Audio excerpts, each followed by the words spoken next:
From MTN News, this is Montana This Morning. Good Monday morning. It's 5:30. Welcome to Montana This Morning. I'm Victoria Hill. Thank you so much for getting your day started with us. And I'm Ed McIntosh. We've got a pretty quiet weather week, a chance to take care of some of the things we haven't been able to do because of the wind and the cold and the snow and everything else we seem to have had recently. Let's take a look and see what's happening. First Interstate ICAM, great shot this morning, a very mild 41, but a west wind 17. So we're not entirely out of the woods as far as wind goes, but overall it's just going to be breezy over the next few days. Stronger winds into the mountain foothills, especially warm for Tuesday and Wednesday with some wind in the foothills off and on. Temperatures this morning range anywhere from the 20s all the way to the low 40s, including Billings and Cody, both at 41, 37 for you in Livingston, 27 in Havre for one of the cooler readings along the High Line, but check out 23 in Butte, 25 in Dillon this morning, and 26 this morning, the last report from Glasgow. Here in southern Montana, northern Wyoming, a lot of 30s and 40s just to start the day, so that's overall pretty nice, a little cooler into the Bighorn Basin of northern Wyoming, and temperatures overall pushing up into the 40s by the time we're later in the day.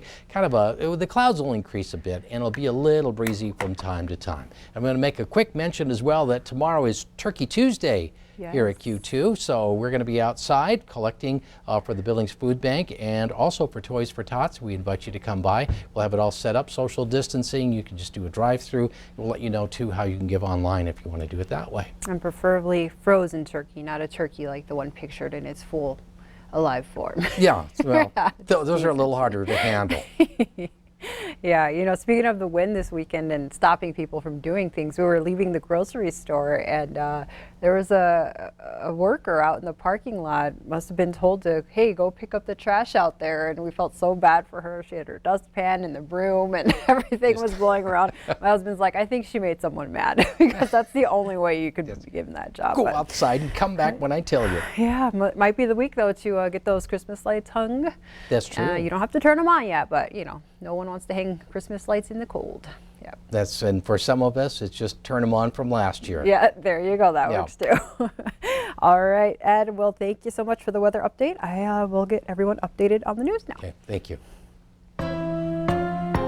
We begin this Monday with the latest on the pandemic. Our area of the state is still struggling, with Yellowstone County officials announcing 5 new deaths and Bighorn County adding 1. Across the state, there are more than 1,200 new COVID-19 cases.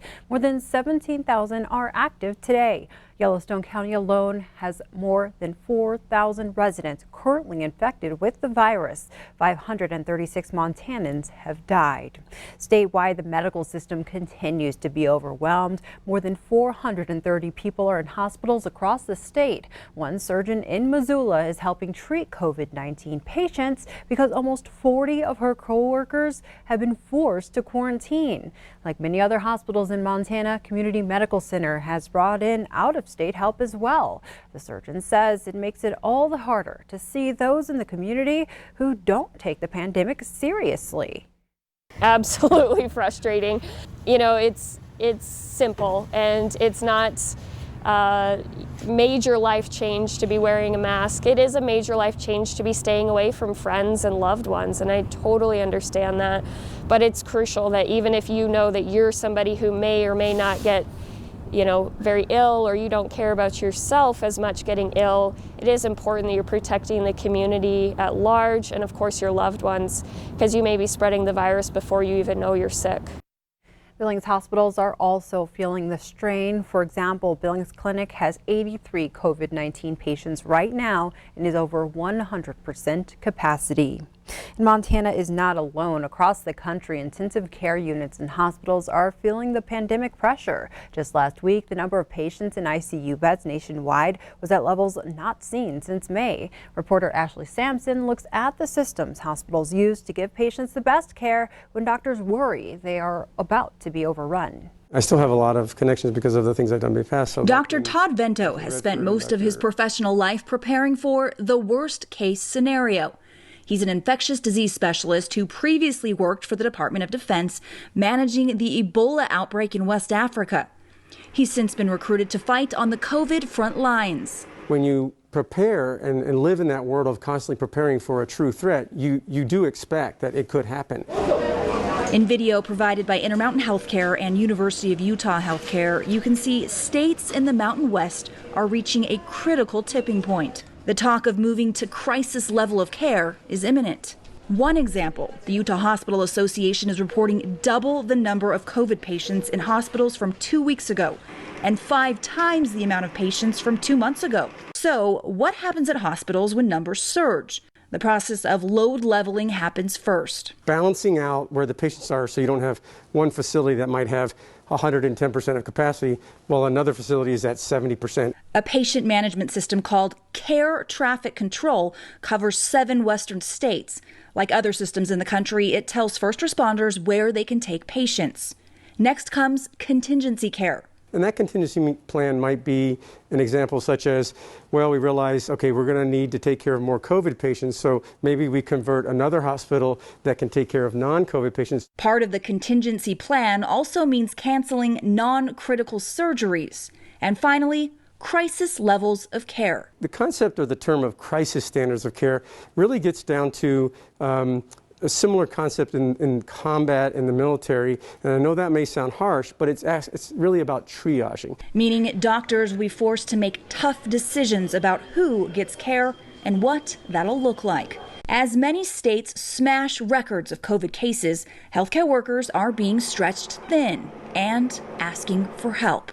It's up to us to allow all of our livelihoods to continue. I'm Ashley Sampson reporting. And new this morning, U.S. drug company Moderna says their vaccine is almost 95% effective. It becomes the second American-made vaccine to have a high success rate. It comes as the United States surpasses 11 million coronavirus cases during the pandemic. Washington Governor Jay Inslee joins the growing list of state and local leaders imposing new restrictions on businesses and activities as the virus spikes. He says the third wave in his state is on target to be more dangerous than any seen before. There was a hopeful projection from Dr. Anthony Fauci. He predicts the U.S. could start to move toward normal as early as April. Election day poll workers in several states are testing positive for COVID-19. It's news that has health officials on edge as thousands of people pass through polling places on November 3rd to cast their vote. As of right now, health experts are unable to tell if these infections are contributing to the current surge in cases. They are hoping that social distancing rules and mask wearing deterred the virus from spreading too much on Election Day. The election was almost 2 weeks ago, and President Trump still hasn't formally conceded. But President-elect Joe Biden isn't waiting as he continues the transition process. CBS's Pofta Yamam explains. President Trump briefly acknowledged Joe Biden won the 2020 election on Sunday, tweeting out he won because the election was rigged. It was good, actually, to see President Trump tweet out that he won. I think that's a start of an acknowledgement. But Mr. Trump later tweeted that he concedes nothing and falsely claimed that he won. Donald Trump's Twitter feed doesn't make Joe Biden president or not president. The American people did that. John Bolton, President Trump's former national security advisor, says Republicans need to tell their supporters, some who protested over the weekend, that the president lost. If the Republican voters are only hearing Donald Trump's misrepresentations, it's not surprising that they believe it. President-elect Biden is moving forward with the transition process without the president's help. Today, he and Vice President-elect Kamala Harris will deliver remarks on an economic recovery. We need action during the lame duck. There's a lot of things that are going to have to wait until Joe Biden is president, but this is not one of them. Dr. Anthony Fauci, who has worked with 6 administrations, says a smooth transition is necessary to fight the coronavirus. It's almost like passing a baton in a race. You don't want to stop and then give it to somebody. You want to just essentially keep going. The Biden team will start meeting with vaccine makers this week, but is not allowed to work with Fauci until the General Services Administration signs off on the transition process. Bofta Imam, CBS News, Washington. The GSA has yet to sign off on the Biden victory, holding up federal funding and office space usually given to the incoming administration immediately following the election victory. CBS News has called all the states and has Biden with an electoral college win of 306 to 232. Meanwhile, President Trump's campaign is withdrawing a key part of its lawsuit against Pennsylvania's election results ahead of a court hearing tomorrow. The campaign is dropping its allegation that more than 6 680,000 mail-in and absentee ballots were illegally processed. The president had previously claimed that his campaign representatives were not allowed to watch as the votes were counted. Tuesday's court hearing will instead focus on claims that Democratic voters were treated more favorably than Republicans. It will also try to block Pennsylvania from certifying a victory for President-elect Joe Biden. Now we go to Lockwood, where two families lost their homes to a fire over the weekend. But the landlord says it could have been a lot worse if it wasn't for one of her tenants who noticed the fire before it spread. Q2's David J. caught up with one of the families and the woman who saved the day. This was a beautiful royal blue 2007 Denali that I've had for about 4 months. Rastan's mom had given us when I had my oldest daughter. These came from his great-grandma. Mary Thody walks through her home destroyed by fire on Saturday. Every time you breathe in, it was burning my throat, and I can only imagine my girls. It was burning my eyes. It was just a big, heavy layer. You couldn't even see through it. So yeah, it took probably 30 seconds after the window shattered in the kitchen to completely start filling the house. And he just pushed past me, which was fine because he had both my kids. Rastan Thody was able to grab his two daughters and run outside. Got the back door open and rounded up the girls and got them outside, and that's about all the time we had there. The Thodies found out about the fire from the neighbor. And I heard the garage door open, which scared me because nobody should be opening the garage door. So I ran out to see what was going on, and I just poked my head out and I looked and I saw the fire over here. So I felt like the Lord opened that garage door and got my attention. I really do. If that's not the epitome of a heroine, you know what? If that's not a definition for it, what is? This could have turned out a lot worse.